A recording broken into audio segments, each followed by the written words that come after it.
Bagaimana perasaan Anda ketika Anda diundang ke pesta pernikahan oleh seorang yang terkenal dan yang Anda kagumi? Pekan ini kita akan melihat bagaimana hal kerajaan surga diumpamakan sebagai suatu pesta pernikahan.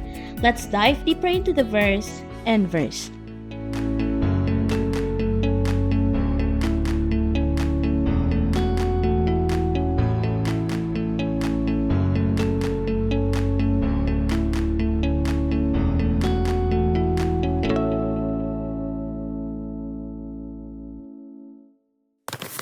Selamat datang pada episode ke-7 Inverse, Pedoman Belajar Alkitab Pemuda.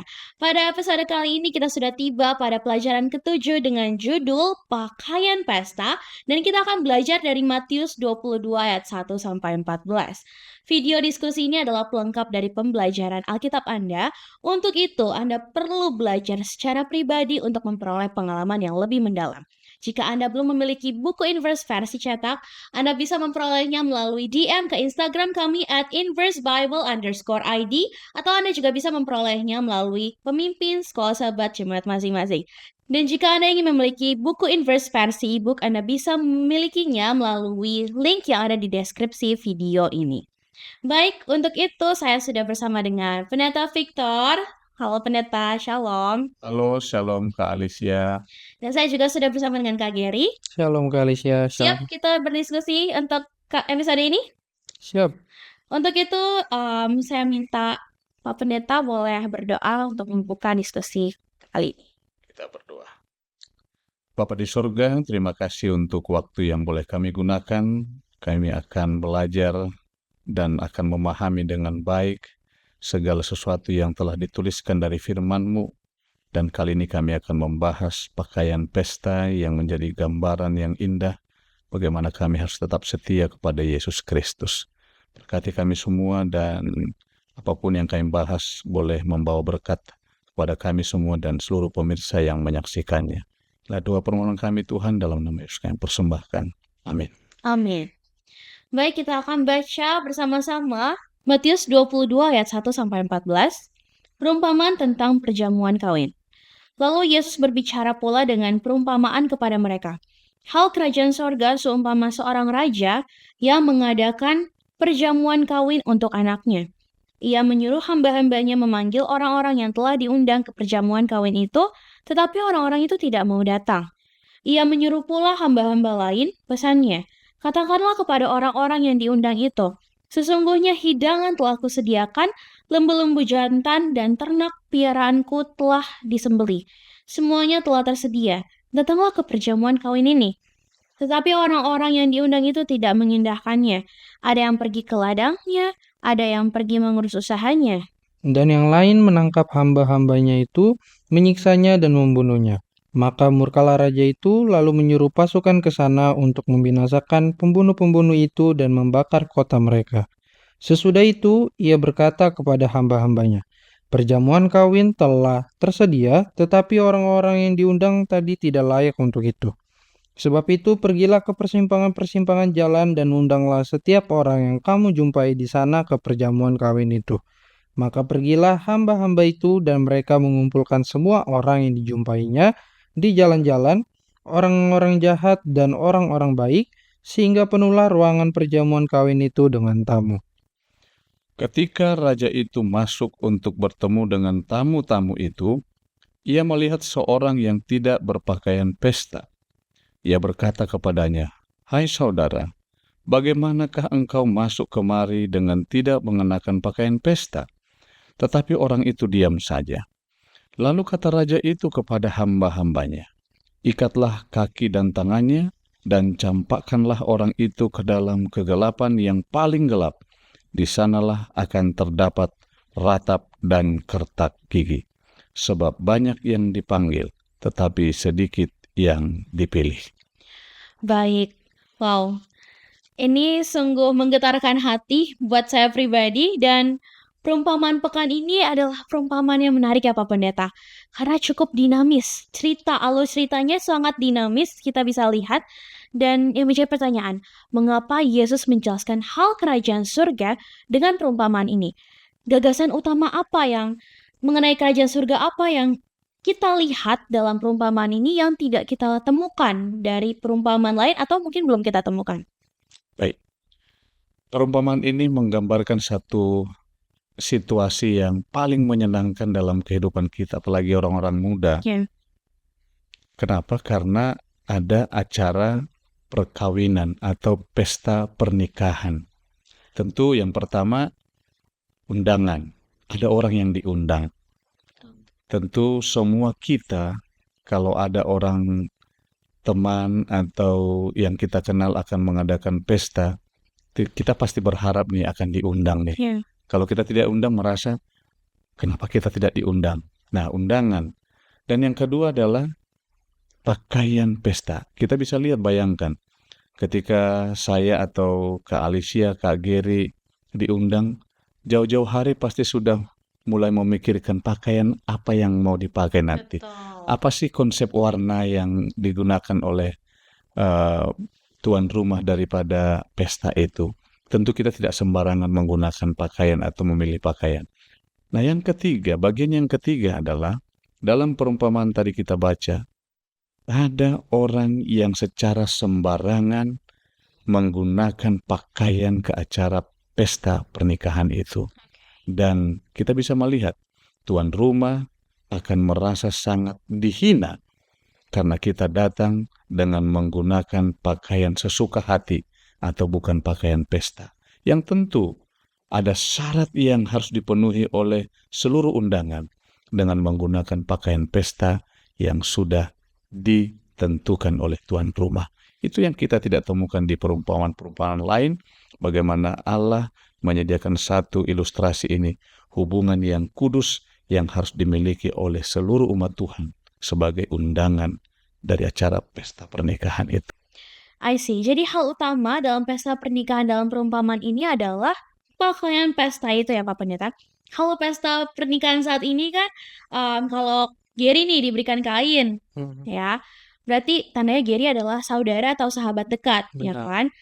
Nah, tapi di perumpamaan ini disampaikan bahwa semua yang diundang itu diberikan pakaian pesta. Namun, tadi ada yang tidak mau memakai pakaian pesta yang sudah diberikan. Yang menjadi pertanyaan adalah, mengapa pakaian pesta itu harus disediakan oleh yang mengadakan pesta? Dan kenapa pakaian yang sudah disediakan itu harus dipakai oleh tamu undangan ya? Apa makna dari hal ini? Oke, Geri? jadi kalau kita baca di pelajaran kita, kalau zaman dulu itu pakaian pesta nggak kayak sekarang cuma dikasih ke kerabat, ke keluarga. Tapi kalau dulu itu semua orang yang diundang akan mendapatkan pakaian pesta tersebut. Dan kenapa sih pakaian pesta itu harus disediakan? Itu artinya si penyelenggara acara tersebut itu dia sangat memberikan yang terbaik agar digunakan pada pakaian pesta tersebut. Dan kenapa para undangan harus memakainya? Karena dengan dia memakai pakaian yang sudah diberikan, itu artinya dia menghormati si penyelenggara pesta tersebut. Oh, I see. Jadi itu adalah bentuk keinginan untuk memberikan yang terbaik ya, dan juga respon Ya. respon bahwa menghargai yang sudah diberikan. Benar. Seperti itu ya, Geri ya. Oke, Pak Pendeta. Iya. Jadi ketika kita melihat ilustrasi yang sudah dibuat ini bahwa tuan rumah menyediakan pakaian pesta untuk setiap yang diundang, itu artinya betapa berharganya kita sebagai orang yang diundang. Betapa terhormatnya kita. Dan kita tahu dari setiap perumpamaan ini, makna dari pakaian itu adalah tabiat kita, karakter. Jadi orang-orang yang sudah mengenal dan menerima kehidupan yang diperbaharui, mengenal Yesus Kristus dalam hidupnya, mereka harus menggunakan pakaian atau tabiat yang diberikan oleh Yesus kepadanya, yang dikaruniakan oleh tuan rumah kepadanya. Jadi pakaian itu adalah pemberian, kasih karunia. Betapa berharganya saya sebagai undangan, dan pakaian pun akan diberikan kepada kita. Kalau dalam pesta kita di dunia sekarang ini, seperti Kak Alicia bilang tadi, mereka yang menerima pakaian adalah orang yang istimewa bagi tuan rumah. Begitulah kita diperlakukan oleh tuan rumah. Kita diberikan pakaian pesta. Dan cara kita menghormatinya kita menggunakan pakaian pesta itu di acara pesta yang sudah ditentukan itu. Baik, sahabat Inverse, kita sudah melihat bagaimana pakaian pesta itu diberikan kepada kita karena kita istimewa, ya, dan kita harus mengenakannya sebagaimana tabiat Yesus, ya. Tabiat Yesus sudah diberikan kepada kita dan kita harus memakainya menjadi hal yang harus kita lakukan sebagai bentuk menghargai, mengasihi Yesus itu sendiri supaya kita boleh masuk ke dalam kerajaan surga. Baik, kita akan lanjutkan diskusi kita setelah yang satu ini. Bosen, ngantuk, malas, nggak ngerti? Apakah kata-kata ini keluar ketika kamu mendengar kata Bible Study? Belajar Alkitab harusnya menjadi suatu hal yang menyenangkan. Tapi kenapa rasanya susah sekali untuk memulai? Apa yang salah? Apa yang harus dilakukan agar belajar Alkitab rasanya tidak begitu-begitu saja? Banyak orang bilang ada banyak jalan menuju Roma. Jika pepatah ini benar, kami percaya Tuhan pasti sudah sediakan lebih banyak lagi jalan menuju Alkitab, menuju Dia. Hanya saja, jalan-jalan itu mungkin belum terlihat oleh kita. Tapi kita bisa meminta. Yesus pernah berkata dalam Matius 7 ayat 7, "Mintalah, maka akan diberikan kepadamu. Carilah, maka kamu akan mendapat. Ketuklah, maka pintu akan dibukakan bagimu." Bagaimana cara memintanya? Lewat doa. Berdoalah untuk meminta hikmat dan kemauan yang kuat untuk belajar Alkitab. Setelah itu, mari buka Alkitab dan belajar sedikit demi sedikit sesuai kemampuanmu. Jika kamu bingung mau mulai dari mana, Inverse Indonesia memiliki Bible Study Guide yang bisa membantumu menentukan apa yang ingin kamu pelajari. Semua dikemas dengan bahasa yang mudah dimengerti. Inverse juga berusaha keep in touch untuk menemani kamu belajar Alkitab. Ada sosial media, diskusi melalui podcast. Semua dilakukan untuk mengingatkan kamu bahwa kamu tidak sendiri. Bahwa kita sama-sama bertumbuh dalam Tuhan, kita belajar bersama-sama, kerja bersama-sama untuk Tuhan. Dan kalau suatu saat kamu kembali merasa jenuh atau buntu, selalu ingat, ada banyak jalan menuju Roma. Ada banyak cara untuk belajar Alkitab dengan menyenangkan, dan kami harap Inverse adalah salah satunya. Open your heart dan open your Bible. Let us dive deeper into the verse. Inverse.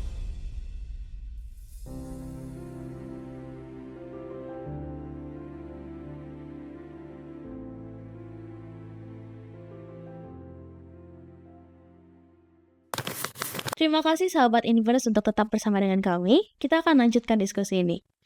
Tadi kita sudah membahas apa yang Alkitab katakan tentang kerajaan surga dan dalam perumpamaan pesta pernikahan, di mana semua orang ini diundang.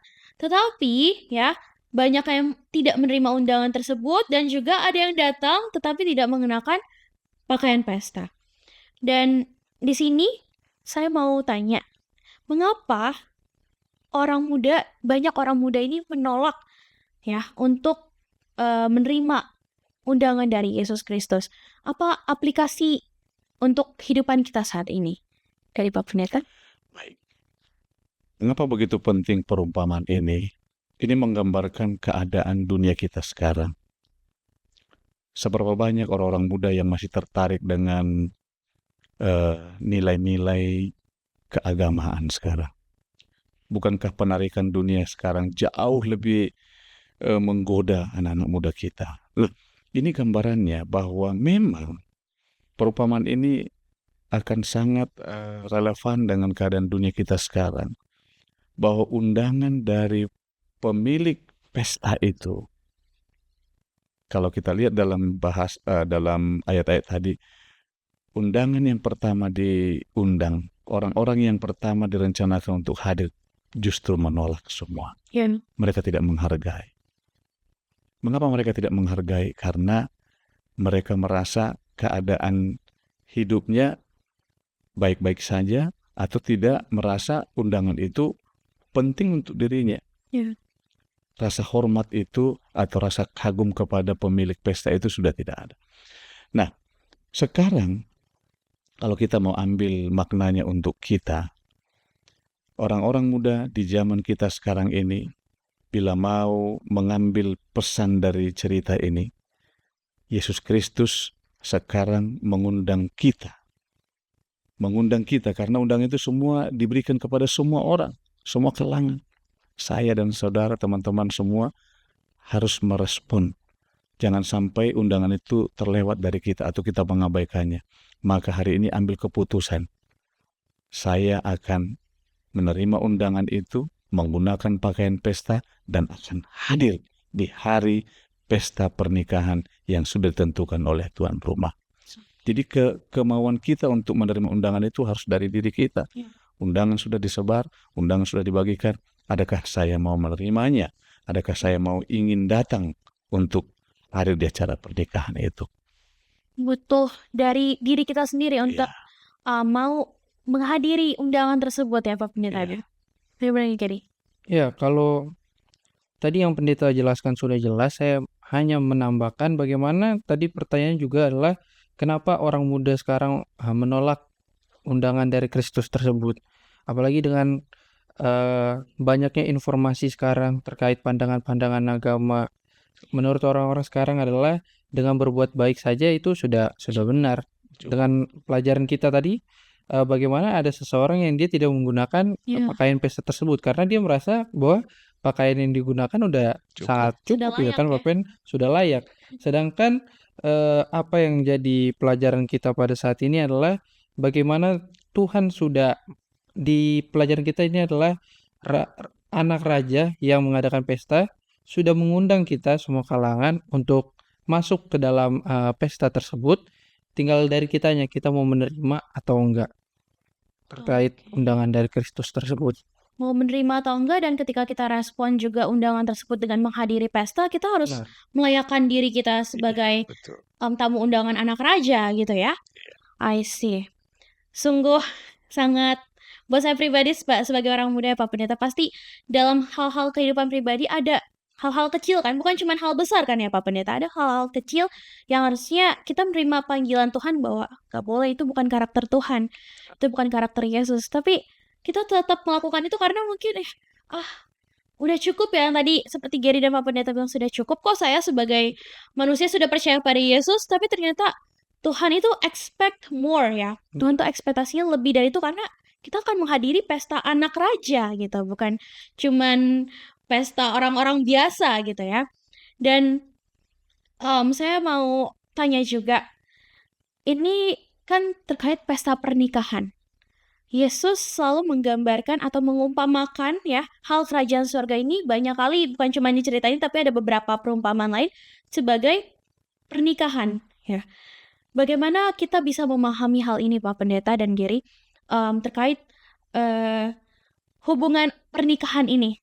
Kan sebagaimana pernikahan perlu adanya sesuatu yang dilakukan supaya langgeng. Kalau saya melihat pernikahan orang tua saya, pasti dari kedua orang tua saya ada yang dilakukan supaya pernikahan itu tetap berjalan, supaya langgeng, awet. Nah, bagaimana dengan kita? Apa yang bisa kita lakukan supaya hubungan kita dengan Tuhan itu tetap kuat dan langgeng sebagaimana perumpamaan ini dijelaskan? Mungkin dari Gary? Ya baik, nanti Pak Pendeta tambahkan ya karena saya belum berpengalaman. Cuman yang saya lihat, karena saya juga ada di dalam lembaga pernikahan, bagaimana cinta satu sama lain itu memang diperlukan. Bagaimana suami dan istri, kalau mereka emang saling cinta, maka pernikahan tersebut dapat langgeng. Dan juga selain cinta itu diperlukan namanya komitmen di dalam hubungan. Bagaimana maunya untuk kedepannya, bagaimana agar komitmen keluarga ini terjaga dan tetap pada jalurnya. Mungkin itu dari aku. Oke, baik. Jadi satu hal tadi yang saya mau tambahkan, satu kalimat saja untuk orang-orang muda. Sebenarnya undangan ini bukan untuk kita.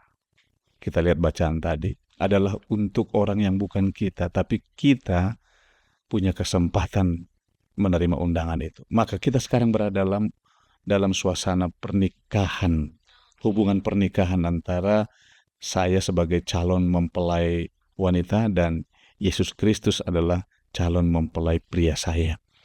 Maka saya harus menghargai status itu.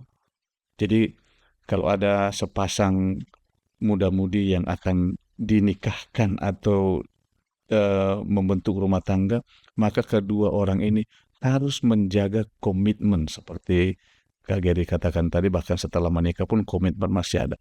Mereka harus sama-sama menjaga, menghargai komitmen itu. Kita juga harus menghargai. Saya sebagai calon mempelai wanita daripada Yesus Kristus. Jadi saya harus menghargai status itu. Saya tidak boleh lagi tergoda dengan orang-orang di sekitar saya yang bukan calon pasangan saya. Nah, masuk kepada pertanyaan tadi, bagaimana untuk menjaga hubungan setelah ada pernikahan. Saya mau katakan, Yesus Kristus selalu meminta kita adalah satu hal, kesetiaan. Setia secara total. Jadi, sebagai umat Tuhan, atau sebagai pasangan suami istri, yang dibutuhkan adalah setia. Setia ini tidak boleh kadarnya 90%, 98, sampai 99.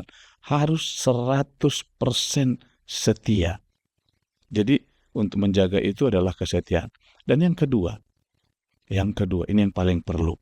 Dalam sebuah pernikahan, dalam hubungan kita sebagai seorang calon mempelai, atau bahkan kita nanti akan menjadi bagian dari pernikahan, kalaupun kita pernikahan dalam keluarga, yang paling penting daripada itu adalah harus ada Yesus Kristus di antara kita, di antara keluarga itu, dalam rumah tangga itu. Harus ada Yesus Kristus. Kalau tidak ada Yesus Kristus di sana, kalau tidak ada Tuhan di sana, sehebat apapun rumah, keluarga yang dibangun, hubungan yang sedang dibangun, itu akan apa? Itu akan mengalami kesulitan. Tetapi kalau ada Yesus, hubungan pernikahan itu, keluarga itu, hubungan suami istri dalam rumah tangga itu pasti akan berjalan dengan apa? Dengan langgeng, seperti pertanyaan Kak Alicia tadi. Oke, jadi yang dibutuhkan adalah kesetiaan, dan Yesus Kristus itu sendiri memang menjadi lembaga utama di dalam setiap aspek kehidupan kita ya Pak Pendeta dan Geri. Terima kasih banyak untuk penjelasannya, dan tidak terasa kita sudah sampai pada penghujung diskusi episode ke-7 Pakaian Pesta. Pak Pendeta dan Geri, silakan untuk memberikan satu kalimat penutup. Oke, dari pelajaran ini kita dapat mempelajari, apalagi saya sangat tertarik tentang pakaian pesta, bagaimana kalau kita belajar tentang konsep pakaian tersebut, di Adam dan Hawa itu kan mereka telanjang waktu mengetahui dosa, dan mereka digantikan oleh pakaian kulit hewan yang menandakan bahwa harus ada pengorbanan terhadap dosa yang mereka perbuat. Jadi kita dari pelajaran ini kita harus bersyukur kita sudah ditebus oleh Anak Allah, sehingga dosa kita dibasuhkan, dan bagaimana kita merespon undangan tersebut, apakah kita mau menerimanya atau tidak. Baik, terima kasih Geri. Baik. Dari pelajaran kita diberikan satu penguatan seperti ini. Kita semua diundang ke pernikahan antara Yesus mempelai laki-laki dan umatnya mempelai perempuan. Ini adalah pernikahan yang tidak ingin Anda lewatkan. Saya mau katakan begini satu kalimat, Alicia. Kalau kita mau gambarkan pernikahan secara rohani, gambaran yang diberikan kepada kita dengan Yesus Kristus, itu hanya pernikahan satu kali saja.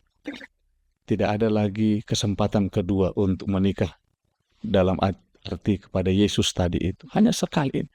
Kalau kita lewatkan, maka kita tidak punya kesempatan lagi. Maka teman-teman orang muda, hari ini undangan telah disebar. Siapa saja boleh menerima undangan untuk menjadi bagian daripada pesta pernikahan itu. Bila mana kita tertarik, sambutlah undangan itu. Dan pastikan mereka yang menerima undangan itu, itulah yang akan menerima jamuan di hari pesta pernikahan. Tapi jangan lupa, pesta pernikahan itu harus menggunakan pakaian pesta. Tentu, semua orang muda harus mempersiapkan karakter dan tabiatnya yang datang dan diberikan oleh Yesus Kristus. Demikian kalimat terakhirnya. Amin, terima kasih banyak Geri dan Pak Pendeta. Kita boleh doa tutup yang akan dipimpin oleh Geri. Mari sama kita bersatu dalam doa. Ya Allah, Bapa kami yang bertata dalam kerajaan sorga, terpujilah Engkau ya Bapa, karena pada saat ini kami sudah bisa membahas pelajaran-Mu terkait pakaian pesta. Kiranya dengan apa yang kami pelajari, kami bisa terapkan dalam kehidupan kami dan kami menerima undangan yang sudah Engkau berikan kepada kami. Terima kasih ya Tuhan, ampunkan segala dosa kami dalam nama Tuhan Yesus kami berdoa. Amin. Terima kasih Pendeta Victor dan juga Kak Gary, serta seluruh sahabat Inverse yang telah bergabung bersama kami pada episode ke-7 kali ini. Kiranya Tuhan tetap menolong kita semua untuk merawat, menjaga hubungan kita pribadi dengan Tuhan agar tetap kuat dan langgeng. Tuhan Yesus memberkati, sampai jumpa pada episode berikutnya. And remember to always dive deeper into the verse. Inverse. Bye!